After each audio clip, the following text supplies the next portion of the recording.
Well, good morning, everyone, and thank you for joining the legislative breakout session. We are honored to have with us two distinguished members of the North Carolina General Assembly and the Legislative Black Caucus. We have with us today Senator Sidney Batch of Wake County, who represents Senate District 17, and Representative Brandon Lofton of Mecklenburg County, who represents District 104. Welcome to both of you. The North Carolina Black Alliance addresses policy and economic issues to enhance Black communities by developing and promoting systemic policy change, as well as youth and leadership development. We also seek to collaborate with strategic partners to advance the work of those organizations and to enhance intentional collaboration with Black constituencies. Our commitments relate to a number of issues: political effectiveness, criminal justice, education, access to healthcare and environmental justice, and economic empowerment. So our questions will try to unpack these issues. So we'll start with this first question. With respect to the political effectiveness, we know that redistricting and access to the franchise has been on the agenda for our community for generations, but we are still facing unprecedented challenges. There have been many proposals to impact the redistricting process and even the current districts. For the Alliance and its partners, what is the latest on real redistricting reform? So let's start with Senator Batch and then Representative Lofton. If you'd like to share, you can follow her.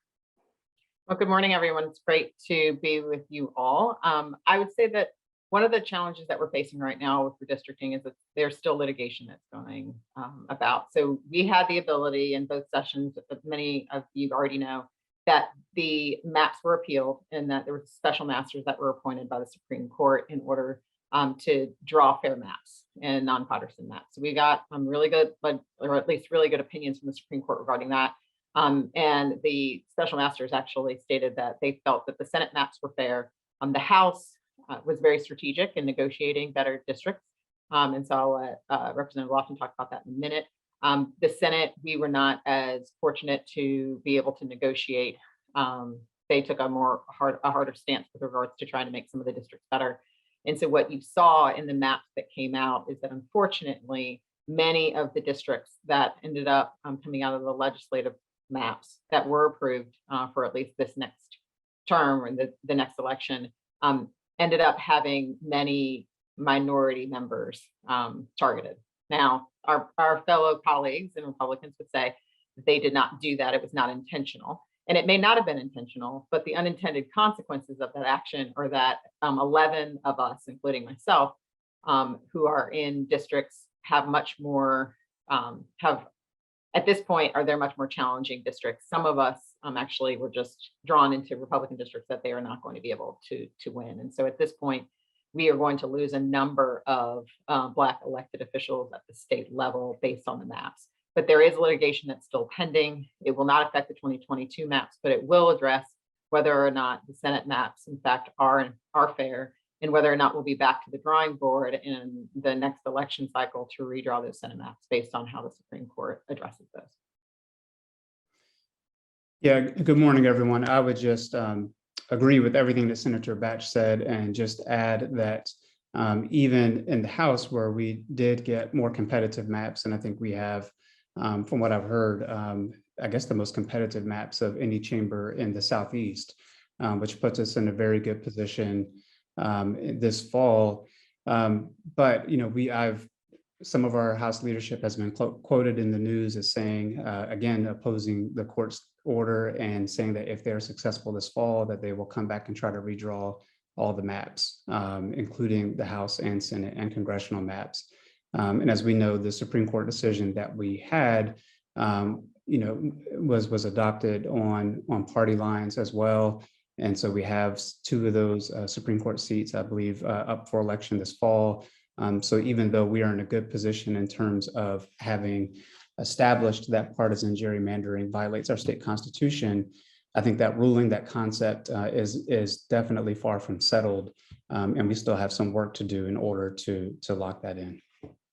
And this also addresses some of our congressional maps too, right? So it's not just state legislature. We're going to have to deal with congressional maps. So people are running in what's likely to be only a one-term, map redraw for the congressional district. So someone may get elected, but then immediately be drawn out or into a very different district. And so with regards to reform, unfortunately, the momentum that we had previously to 2020 was pretty strong. There's a lot of bills that were filed in the House to go ahead and have nonpartisan redistricting put in place. The bills started moving through committees, but they never got very far. And the issue now is that because of the way the maps are drawn, the Senate Republican leadership has said they want to return to a supermajority. And so they have no incentive at this point, given the court's ruling and the way that they were able to draw the maps, and the governor can't veto maps based on the state constitution, that we are now in a position where it is unlikely, unfortunately, to get any type of independent redistricting reform through because the powers that be do not want that to happen, as they would have to give up their own power. Yeah, and I agree with that as well. And I'll just say, I do think it is still important to keep pushing for independent redistricting. I think that, we did get, previously we received some bipartisan support on that concept. I think there's bipartisan support in the electorate in general.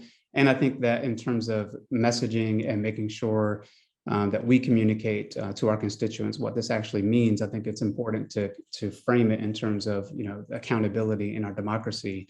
Which is why I think our Supreme Court's decision was pretty powerful. We oftentimes talk about gerrymandering, and you can think of it as horse trading between parties. But I think the Supreme Court really clarified it, that it's really about your voting rights. And so when your state government uses its power to weaken your vote because it doesn't agree with your party affiliation, that's a violation of your right to vote. And I think we need to hammer that point home about it's not legitimate for the state government to use its authority to weaken accountability. And I think that we can use it as a part of a broader message in terms of reform and making sure we protect our democratic institutions. Absolutely. Thank you both for that. Let's turn to criminal justice. There were several bipartisan criminal justice reform measures in the last session. Senator Batch, can you summarize what has changed and what we might expect by way of what further reform measures may be put into place, or where we are in this space in particular? Yeah, so the passage of Senate Bill 300 and 301 show that wonders never cease, even in a southern state where it was unlikely for us to get the type of reform that we had. What you would see is that in the House, there were much more extreme bills. Right? They were not comprehensive. They were not actually addressing the underlying issue with regards to policing, but subsequently with regards to what some of my colleagues would call riding bills, et cetera. The Senate came together and worked in a bipartisan fashion to make a lot of effective changes, which is the silver lining, in my opinion, outside of the energy bill in this actual long session. And it was a very long session. Basically, what SB 300 did was it ended up putting a lot of procedures in place with regards to, for instance, it promotes recruitment of diverse law enforcement officers, knowing that we have an issue with regards to diversity with gender and with race in North Carolina, so that they have diverse backgrounds and experiences, and improves the training that officers actually get, and that they'll be better equipped to be successful. The other measure that they took was it requires early intervention mechanisms. So if another officer sees that someone's using excessive force, then you were supposed to intervene, and you have the duty to do that, and that you were to correct the officer who is using excessive force, and that they are supposed to be addressed for misconduct, right? So we were able to take and garner and leverage all of the Black men who have died in this country, and Black women, people of color, and we were able to leverage, right, the George Floyd moment and the excessive brutality of some police officers, and say, we need to change. There needs to be a duty to act. Prior to that, there was no duty, right? There was no duty to intervene. So now we have that. I was absolutely amazed that we had bipartisan support in that regard, but that's really great. And then we also passed, part of SB 300 as well, was that it further It has further independent investigations for police-involved shootings. That was not in the case. That was not the case before. It also limits local laws that criminalize poverty. So a lot of panhandling and other ways, people were constantly being arrested and thrown in jail. Now you can't criminalize that behavior. It's a citation. So you're not going to see a large influx in our jails because of that. And that has been a huge problem. So we were able to move forward with that legislation. And then, of course, one of the major aspects of this bill is that it requires an actual first appearance within 72 hours. There are people that have been sitting in jail for long periods of time without a first appearance, without being able to go in front of a judge, get a bond hearing, and to be removed. Some people were frustrated. Frankly, the court system said we're already overwhelmed and understaffed. But the reality is that no one should sit in jail waiting for a judge 7 days in simply because you happen to be arrested in a rural county and the judge isn't available. So that was a really important piece of the legislation. The other thing that we did, which I thought was extremely important, is that the original bill of SB 300 had a language with regards to rioting, stating that you could be arrested if basically a very respectful protest, right, and you were exercising civil disobedience, turns into a riot. So if one person came in and started throwing Molotov cocktails or broke glass in a building, everyone could be arrested. I was able to work with, Senator Fitch, another one of my colleagues, Senator Muhammad, and we worked with Senator Britt, who was running the SB 300 bill, and we worked on changing that language. The House bill that the Speaker Moore was trying to push did not have limitations. You were just going to get a felon. We were able to put that mere presence alone is not sufficient to be arrested. So people can still feel like they can protest, but they're not going to be arrested unless there was an actual action that they took in order to be disruptive in that process. So that was a huge change. And I think that's where you see bipartisanship and the importance of working across the aisle to make sure that legislation is really best for all of the individuals, because we felt that the House bill was going to, of course, more people would be arrested, but it also would be a deterrent for people to actually protest. And then SB 300 actually deals with expunsions. So it says, hey, you know what, if you've had a nonviolent offense, it expanded the definition of expunsions, because we know there's so many individuals, disproportionately people of color, who have criminal background records and are not able to, of course, get jobs, and their criminal records, unfortunately, are used against them with regards to jobs and also housing. So it would expand the definition of what can be expunged during that time frame for nonviolent offenses. So it was a really great year, frankly, for criminal justice reform. I'm really happy and proud of the work that the Senate and the House did in a bipartisan fashion to move our state along in a much better direction than any other Southern state has certainly done.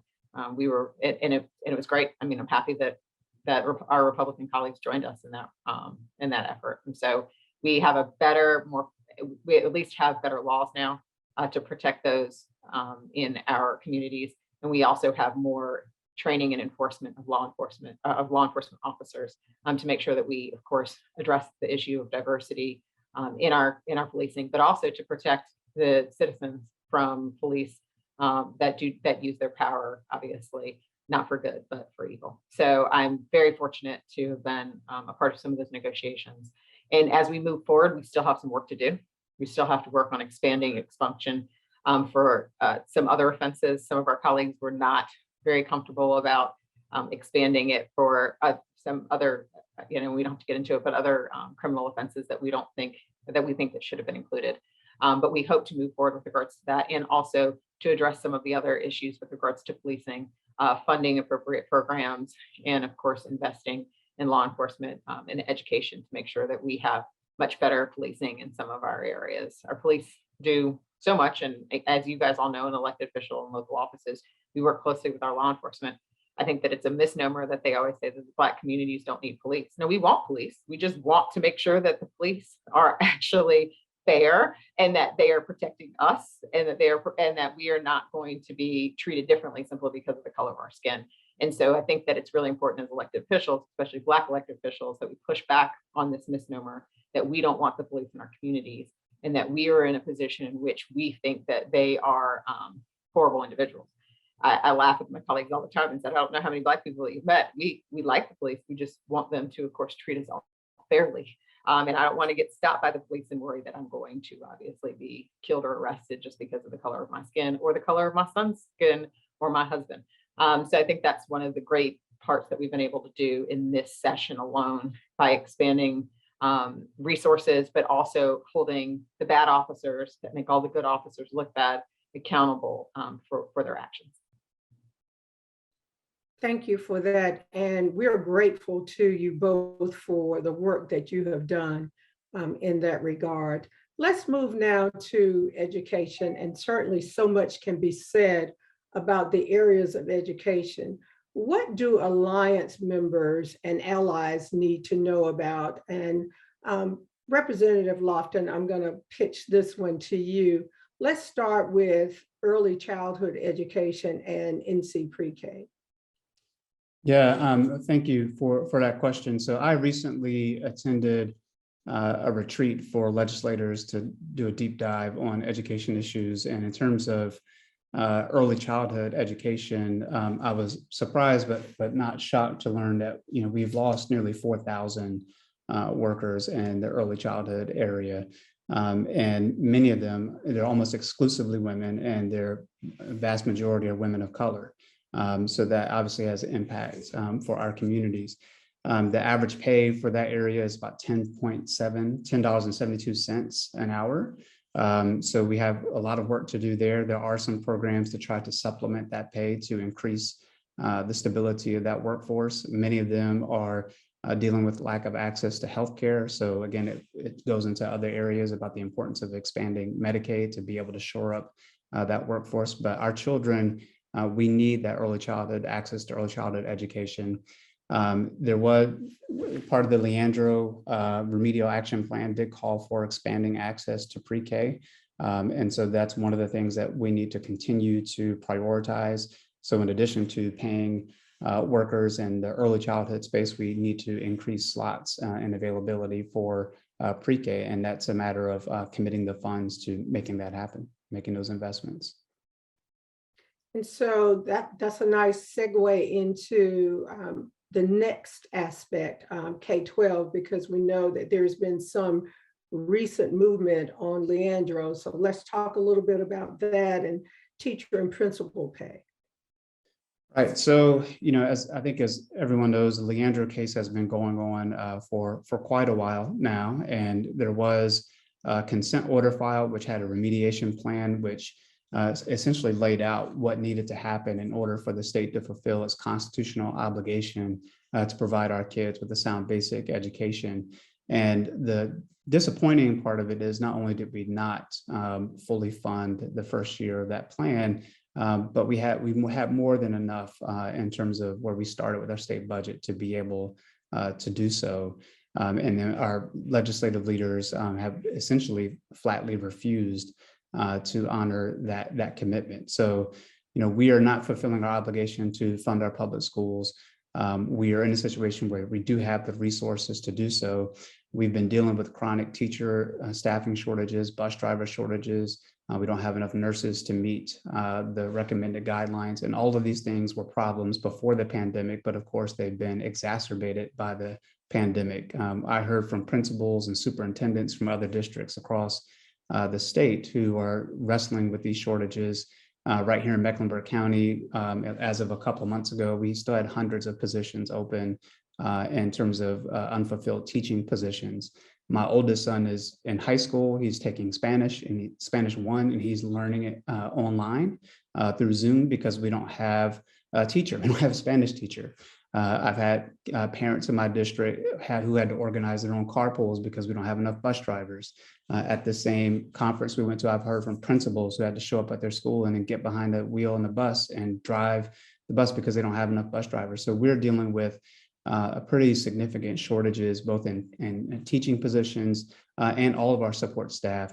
And so, increasing teacher pay needs to be a priority. We're still near the bottom of the country. I've heard different rankings, but somewhere around the 33 is where I think the last number I've heard in terms of teacher pay. But in terms of starting teacher pay, just for context, I think Mississippi just increased theirs and is still, I think now significantly about $10,000 higher than our starting pay here in North Carolina. So I think we have a lot of ground to make up in that area. And I would say, in addition to teacher pay and principal pay, one of the other main impediments in terms of being able to retain teachers is just the work environment. They're obviously having to wrestle with a lot of challenges with having to educate children in a challenging environment.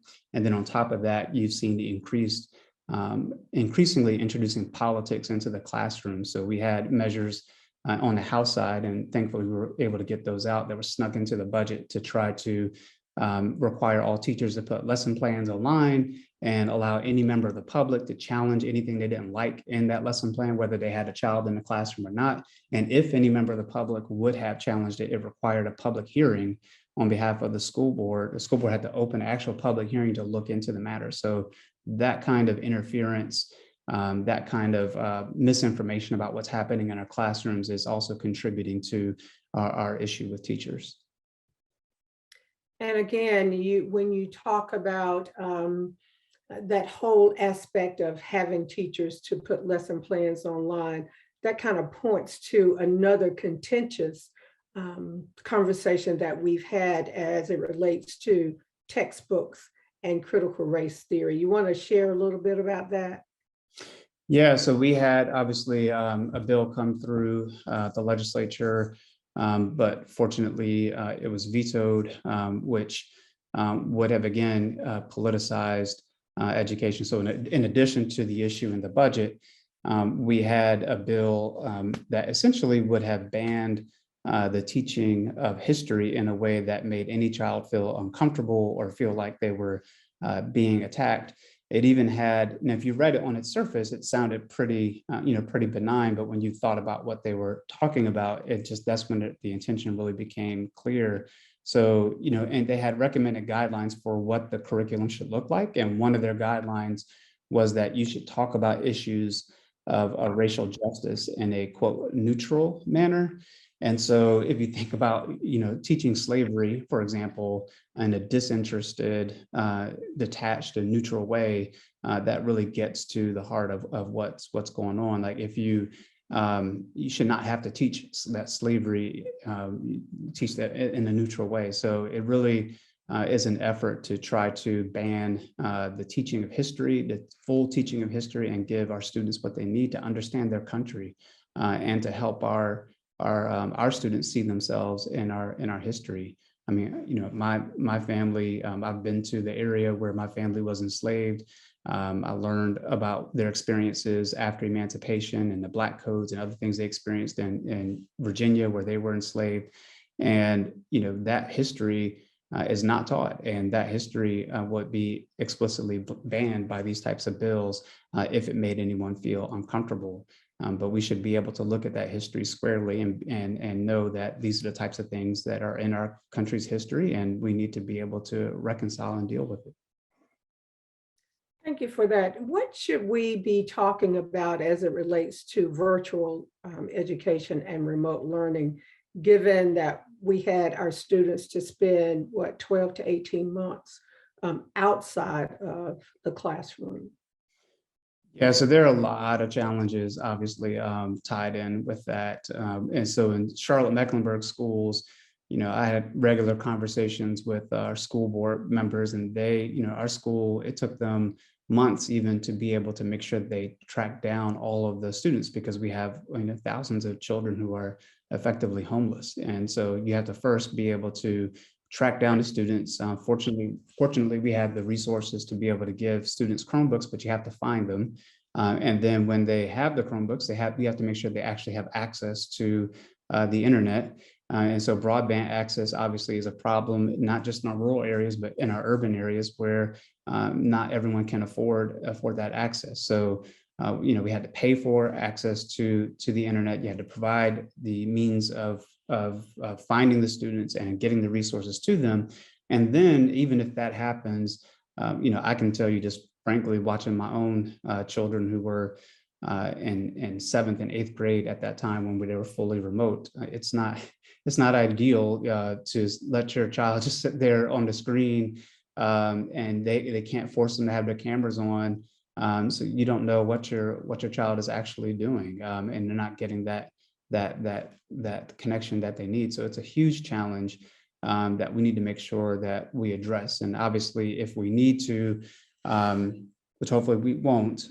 If we have another variant or another problem with COVID, then I think we need to make sure that we retain the kind of flexibility that allows us to keep students in the classroom as much as possible, which is why, I opposed the issue to try to ban the ability for schools to require masks in schools, because that's one of the things that enabled our kids to return to the classroom. And we, of course, need to increase our investment in broadband access and other services and fix a lot of these facilities. We have about, $13 billion worth of facility needs in our schools. Many of the schools, including many right here in Charlotte, where I am, they just weren't fit for, they didn't have proper ventilation. They had windows that wouldn't open. And these are not safe conditions during a pandemic. So we have a lot of work to do to make sure we're prepared if another wave hits, and we need to be forward thinking in that regard. And if I could just add, Senator Fouché, I think that one of the things that Representative Lofton also just brought up is the fact that we have serious infrastructure needs within our schools, and we haven't had an actual school bond in decades in North Carolina, right? That needs to be put up as a measure so that the voters can vote. And I'm pretty sure it'd be popular and that people would say, yes, I want my children to go to a school that doesn't have to be condemned or doesn't have issues with regards to insulation. But that has not been put forward. And I think that as an important role for us on this call, especially as electeds who oftentimes represent people of color and disproportionately in the districts that we have, those are also some of the schools that are struggling. And so we need to make sure that we're advocating for really serious investment, whether that be through bonds or another means to go ahead and address just the sheer infrastructure needs, and to make sure that it's spread out equally and appropriately, right? Some districts have different concerns, right? I mean, Representative Lofton and I live in areas where there's rapid growth and schools are being built every 2 seconds. But there are other areas that are having to consolidate their middle schools and their high schools because there's such a decrease in population within those areas. They still have different and unique needs. And I think that we can't use a one-size-fits-all approach with regards to how we invest in our schools, particularly in other areas, because they're going to need more. I think we have some schools that don't have air conditioning. They have to shut down if it is hot, right? And if the temperatures have increased. I think that that's one of the other things. And I just wanted to make a note that we also know that all the research says that the best investment that we could ever give economically in our is early education, universal pre-K, and the outcomes of children when they are able to have robust education very early on demonstrates that their outcomes as individuals, both mentally and educationally, are significantly better and reduces the risks of so many other issues that we see. And they're much more productive and our economy is better for it. And so that's one of the things I think as electeds that we need to continue to push forward and not allow the narrative to be taken away from us, because we know that that's going to benefit us. It's going to benefit kids whose parents cannot afford $1,400, a month. My husband and I, when we had our kids in school, and I know that Representative Lofton's the same way, I was spending $2,400 a month for my kids to go to a top tier preschool, right? I didn't save as much in retirement during that period of time because I couldn't afford it. But I have because I'm an attorney, I made sacrifices. And even as an attorney, I still couldn't do all the things and meet our needs, but I prioritize education.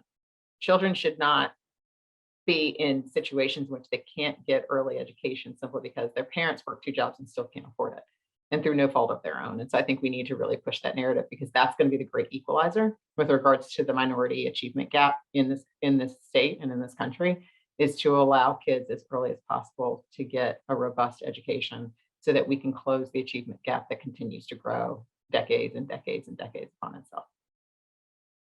Yeah, to be sure, listening to what you're saying, you could almost compare pre-K tuition to public college and university tuition on a monthly basis. So that's one thing that I've taken from what you just said.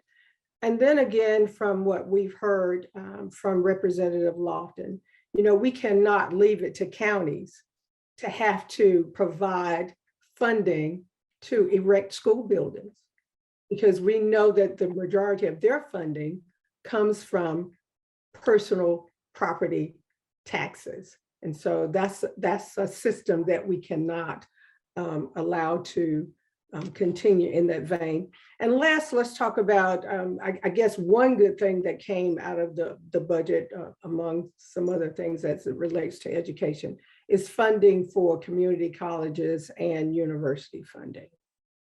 Either of you can jump in on that one. Representative Lofton, you want to talk about that? You and I worked on budget aspects together. Absolutely.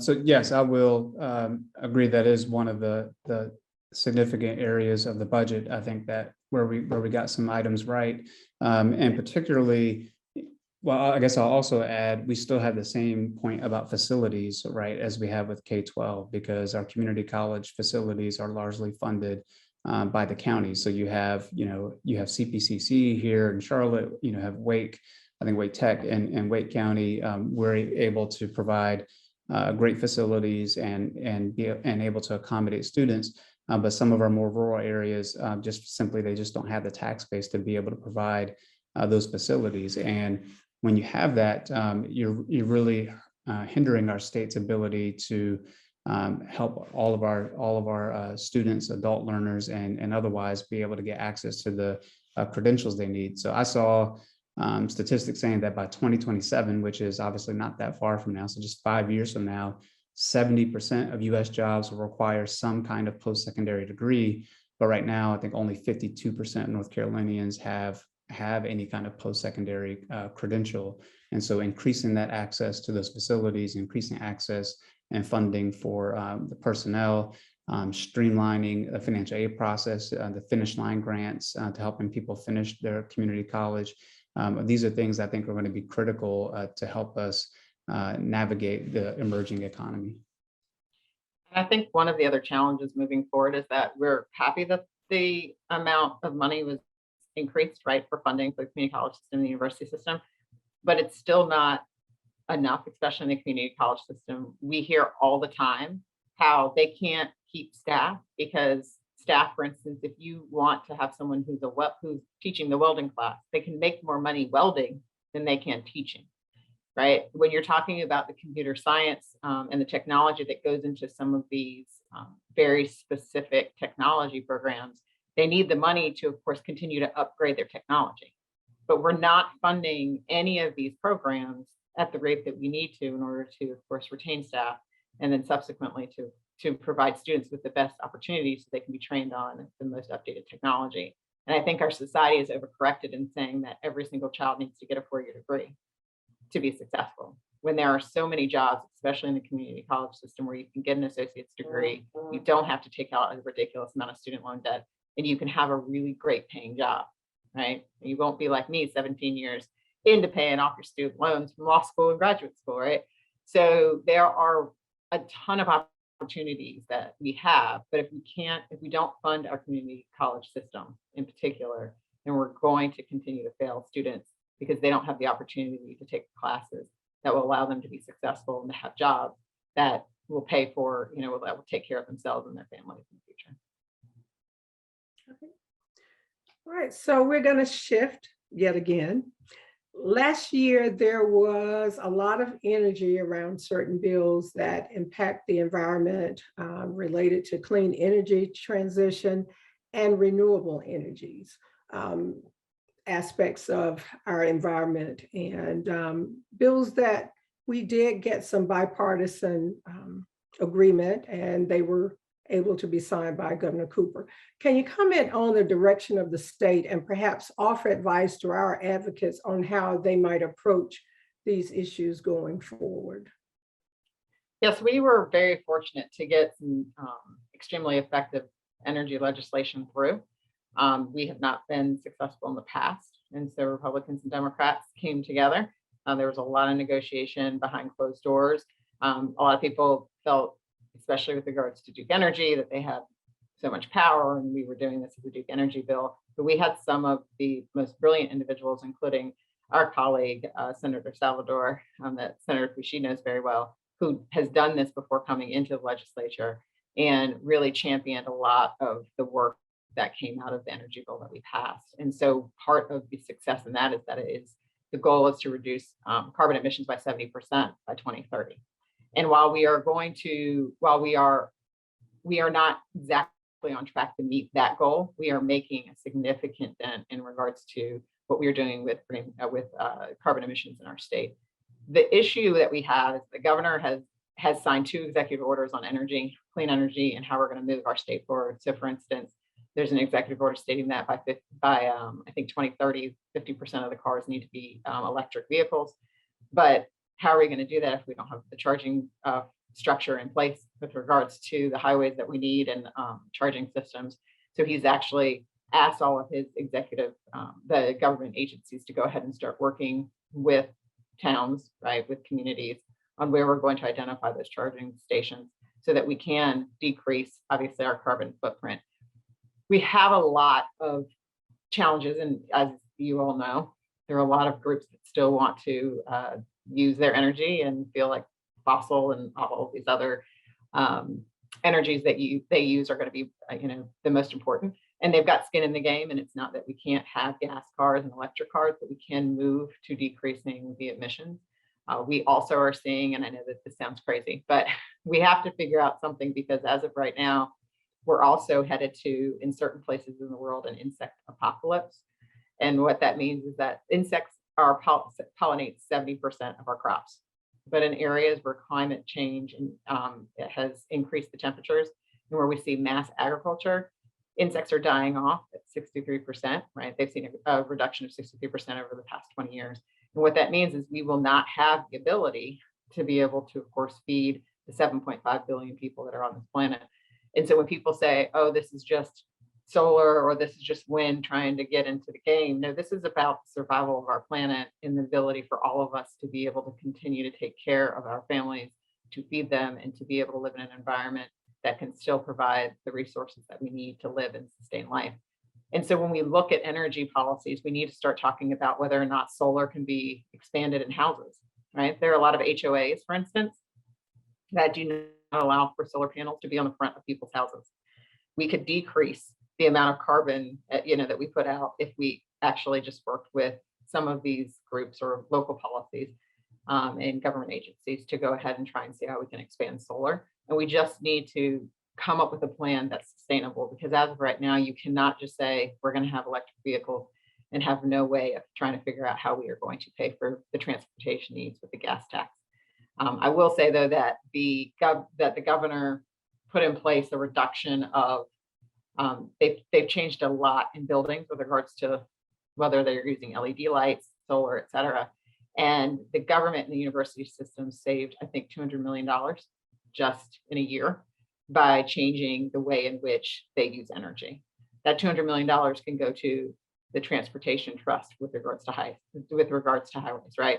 We can do it. There are brilliant people in the legislature, there are even more brilliant people outside of it that we should clearly listen to go ahead and move into a direction in the state where especially governments and local governments can transition to solar, can transition to clean energy, which will decrease the money that we have to put out in our communities.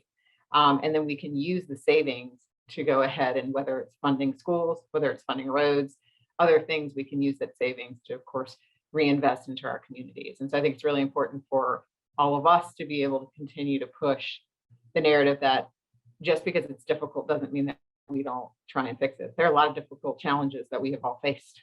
I mean, I laughed with somebody the other day. I laughed with somebody the other day and they said, well, it's difficult. And I said, well, slavery was difficult to end. That doesn't mean that we didn't end slavery, right? I mean, there are a lot of challenges that we face, but there are some challenges that are worth looking at head on and trying to figure out. So I think moving forward in the energy space in particular, we need to work with the executive branch, but also the legislature has a responsibility of taking the executive orders that the governor has put in place and passing legislation to support those goals.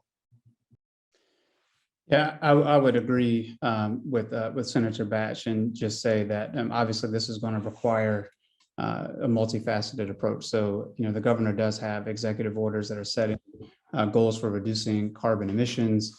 That's going to require, as we said, charging station infrastructure investment, looking at wind. I think the governor is at a conference, I think I heard on the news this morning right now about wind energy.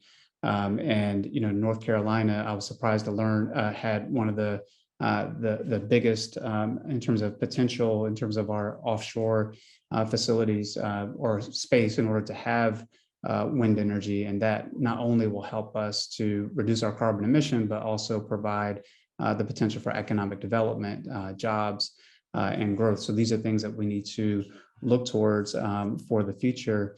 And as well, one of the other, also related to that, we need to look at transportation and look at not only how do we continue to fund transportation with, long-term with gas tax revenue that's not projected to be sustainable, but we need to look at investments in transit. I know in Charlotte right now, we definitely have a big push to build out our transit system. In 2019, North Carolina had the 5th highest increase in vehicle miles of any state, and that went down obviously during the pandemic, but it's increasing at a much higher rate than what was anticipated. So we definitely need to look at transit investment as well, and ways to get more cars off the road. Thank you both for that. A huge, huge concern for the Alliance and its partners is economic empowerment. Economic empowerment for our communities, and the advocacy that is necessary takes many forms. Everything from training and retraining, upskilling, and what we've seen particularly during COVID, tax incentives to minority businesses and our historically underutilized businesses.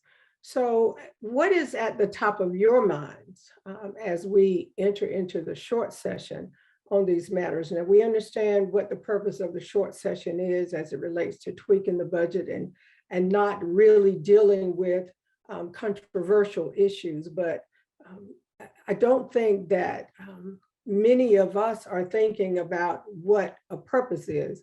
We understand where we are in this moment. And so as many businesses try to come back to where they were, or many businesses just try to stay in business as it relates to our communities, what should those conversations be? We'll start with you, Representative Lofton, if you would. Great.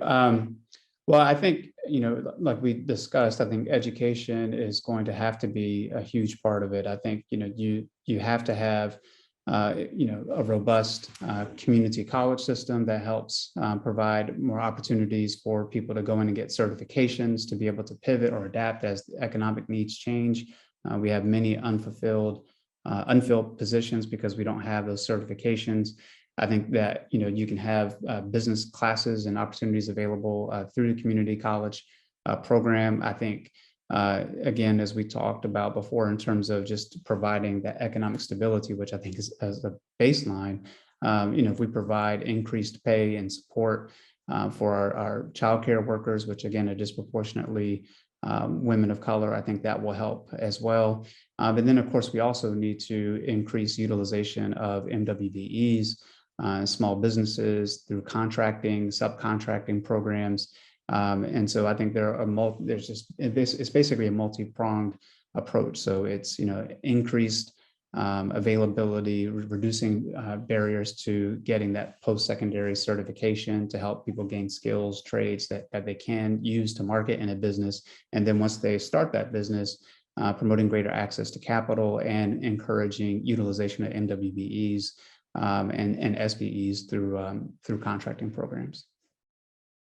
And I just add that while it's not going to happen in the short session and it potentially isn't going to happen in the long session, one of the things that I think we should lift up and really start advocating for is paid leave through the state system. So one of the things that we see with small businesses and especially minority businesses is that as a small business owner myself, we cannot compete with the benefits, for instance, that Google and Cisco and IBM can provide. Paid leave is only offered to 12% of North Carolinians, right? And so 88% of North Carolinians have to figure out how they're going to take a day off to go to the doctor, or whether or not they're going to be able to stay home with a sick child. And what we find is that if you do not invest or allow people to stay at home and take care of their loved ones and or be able to, of course, take care of themselves, the productivity, but also the turnover in companies is at a significant economic loss. And so if we promote programs that allow for paid leave for both part-time and full-time employees at a state level and a state sponsored, where it's an income share model, the employer pays, I mean, at least the bill that I filed, the employer pays $2 per paycheck, the employee pays $2 per paycheck, and then it gives up to 6 months of paid leave, right? A year at up to a certain amount. What we need is for small businesses in particular to be able to have robust benefits, but they cannot do it because they do not have a profit margin. And that is going to also help disproportionately many of the people of color who are in jobs that do not have benefits, that do not have paid leave. And so if we can start looking at other ways to work as elected officials to allow for small businesses to be able to, of course, compete and get the best talent and to retain the best talent, their businesses will thrive and we won't lose employees to larger businesses that can afford, because of their profit margins, to provide for the 401k and provide for the paid leave, et cetera. And so I think we need to be really creative about how everyone always says we support small businesses, but many of the tax policies, right, that get passed on the state level help corporations. They don't help, the partnerships that people have. They don't help the small businesses because many of them are pass-through entities. So you're still getting taxed on that income. When they say cut the corporate tax, well, that doesn't help the vast majority of small businesses. And so we really, if we say that they're the backbone, which small businesses are, we need to start passing legislation that supports them and that allows for them to grow and to be able to retain some of the top talent that they have. And so we need to ensure that we elect members of the legislature who really understand that small businesses are the backbone of our economy, and to put forward policy that allows them to thrive. Thank you for that. So our final issue, our final question is going to be related to something that is important to all of us, and that is access to affordable health care. The pandemic showed us all that the way our healthcare system should evolve, that it must become more equitable, it must become more accessible and more affordable. And we have talked about Medicaid expansion in the past for years. What is the latest and what is on the docket for other issues as it relates to healthcare in the short session? Expansion for Medicaid, of course, and something that we're talking more about, telehealth. Yeah, it's a great question. So our colleagues thought that we needed to have a study commission about Medicaid and how Medicaid expansion would benefit North Carolina and how would it be implemented. We don't need a study commission. The reality is, inside baseball, is that there are certain members that did not want, prior to their primaries, to support a bill for Medicaid expansion because they felt that they would actually be that they would not be elected. So some Republican colleagues said that we'll start this study session because there is a lot of synergy and, frankly, behind the scenes agreement on passing Medicaid. It's just not timely when you have a primary that's going on and you have members that are primary opponents that actually are going to say that you voted for something. What we have found is that there is an issue with COVID and obviously everything with the healthcare, that there's a strain on providers in general, and there's a lack of current providers.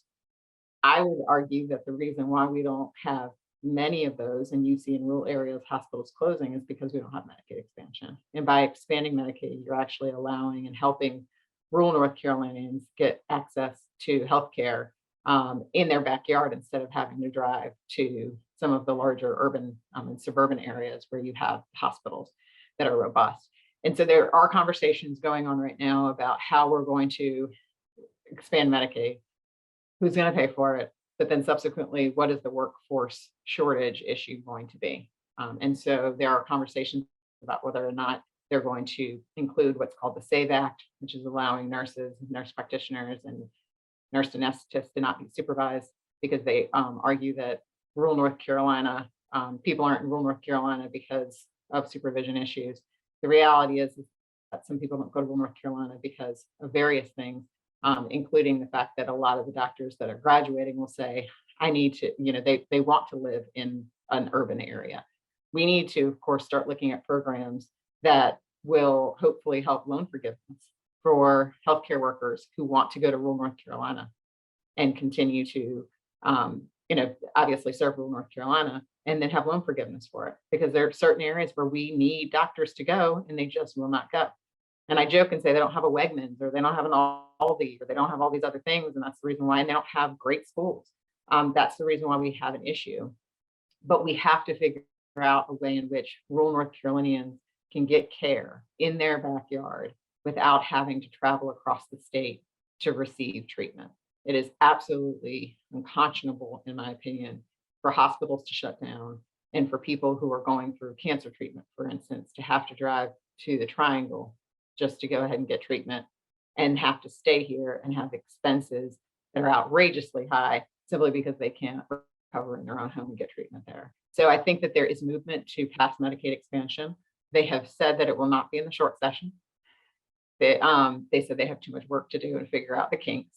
And they said that they may call a special session after the election to go ahead, or sometimes fall, to pass it. I'm not holding my breath. I think that it's going to be a long session issue, depending on what the numbers are and whether or not we return to a supermajority in either of the chambers. And then I think if we turn to a supermajority, I don't think that Medicaid expansion will actually pass. So that is something that we have to really be considerate about. I think the one thing that has been really great about the silver lining of the pandemic is that we've realized that telehealth can actually be really effective in a lot of ways, especially with regards to mental health treatment. We have to work with our insurance partners or private insurance partners to make sure that they're still going to pay parity with the telehealth amount.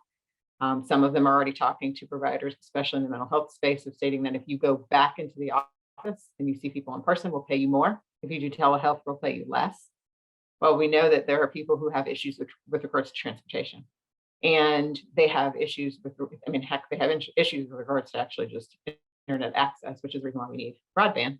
But it allows for people to get access to healthcare that would have otherwise not been able to have it, because they can actually participate in mental health treatment and also in medical appointments and to get treatment a lot quicker. So I think that when you look at where we're going with regards to healthcare, there's going to be a lot of healthcare conversations that happen in short session, and whether or not we see some serious and significant legislation is still to be determined. But I think that in long session, there will be serious conversations about what we're going to do with our healthcare system and making sure that rural North Carolinians can have access to the same quality care. Medicaid expansion, we know, would allow for rural hospitals to continue to keep their doors open and to be able to provide for their own constituents in their own backyards. I'm hoping that wonders never cease and that we finally find ourselves in that position. But again, I don't think that it's happening this year, unfortunately. Yeah, I would agree with that as well. And just to give an example, so where I live, I could drive 10 minutes in essentially any direction and hit either at least one hospital or emergency room or urgent care facility.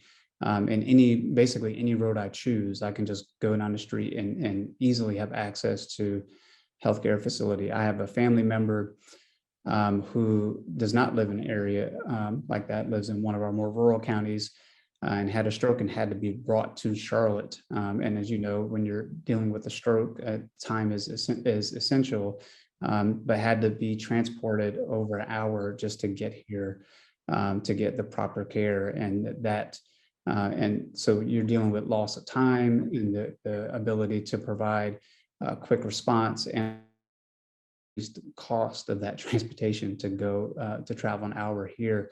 And these are things that we have to address. And simply put, the best way to help our rural hospitals is to expand Medicaid, because they cannot afford the unreimbursed care that they are shouldering right now. And then obviously many of the workers that we already talked about, many of our direct frontline workers, childcare workers have some of the highest percentages of lack of insurance. And so we need to make sure that we provide that support as well. And we can do so fairly easily just by choosing to accept the money that's already being offered to us to be able to provide that coverage. And then if I could just quickly just circle back about the tax issue that Senator Batch brought up earlier. I think all the things we're talking about are obviously impacted by our budget. They're obviously impacted by our priorities.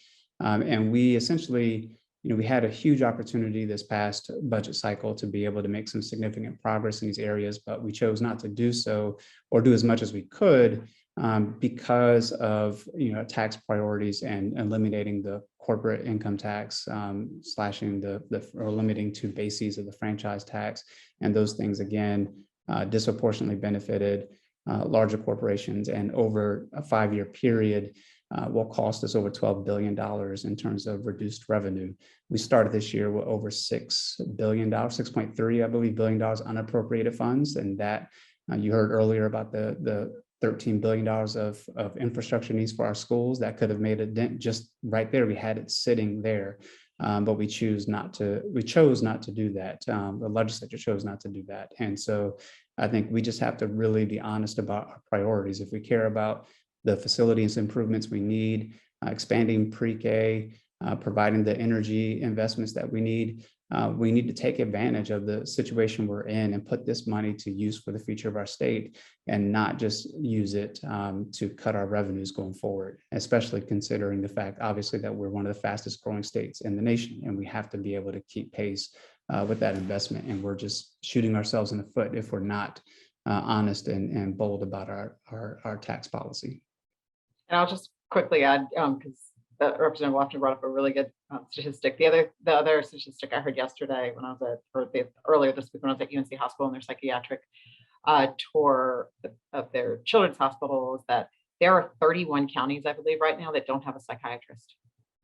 31 counties, right? I mean, like, how do we live?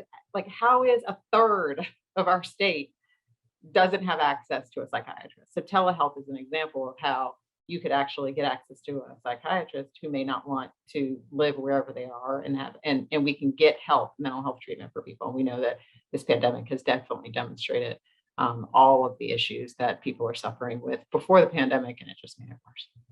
Yeah, and one more point along those lines with the tax policy as well, because again, it's just all connected. So, if you look in Mecklenburg County, our county, from the latest figures I've seen, spends about $500 million a year paying for things that the state's supposed to pay for. Operation costs for our schools. These are things that our county is coming out of pocket to pay, that are actually supposed to be provided by our state government. And when that happens, of course, that's money, that's $500 million the county's not spending to provide the health and human services, to provide some of those things that we're talking about. And also, of course, that increases our urban-rural divide, because there are many counties, obviously, that can't afford to fill that gap. So, for example, a few years ago, when we didn't adopt a state budget, Mecklenburg County, Guilford County, and I think Wake County as well, all increased their local supplements, but places like where I grew up in Onslow County could not afford to do so.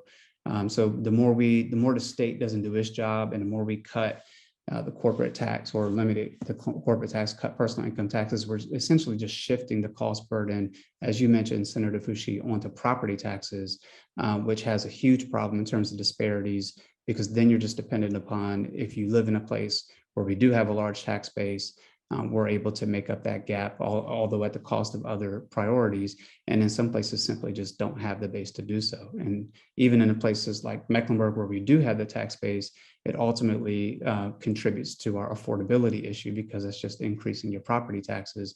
We already have many of our teachers and nursing care workers who are priced out of having affordability in terms of living in our area. So the more our state doesn't do its job, it shifts that tax burden onto our counties, which is essentially just driving up the affordability cost and increasing our urban-rural divide. Well, thank you all so much for all of this information, because we do know that information leads to knowledge, and knowledge is power.